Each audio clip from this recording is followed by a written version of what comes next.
ako kining mga nangdaot nako dili ko kapile og kaso ani.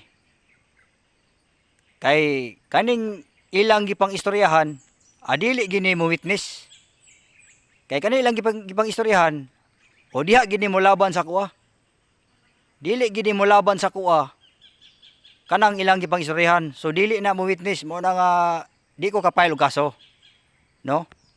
O lisod ni mo na nga di ko kapile mo na nga ako na lang i-post dire sa social media mag-content ako na lang i-content.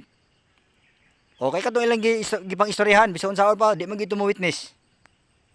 Ug unsay ilang gipanulti. O sigurado gina dili gina mo witness kay tuwa na dito nito oh. Oh, dito na sila dito. Nga wala gani nila paminawa pod ang akong side. O ditso ra ko gimugot-mugutan sa mga naong. O wala nimo tuo sa kuha. O dapat unta paminawon pud unta ninyo ang akong side. O kay kabalo naman gid mo. Nga kuha na gyud pangpangdaot ra. Di ba? Ayaw mo pagtuo sa tao nga ginadaot. Kung ang mangdaot ayaw nito dapat paminawon po ninyo ang side. Sa akong side ba? Nga mo paliwanag ko. Pasabton ta mo unsay tinuod.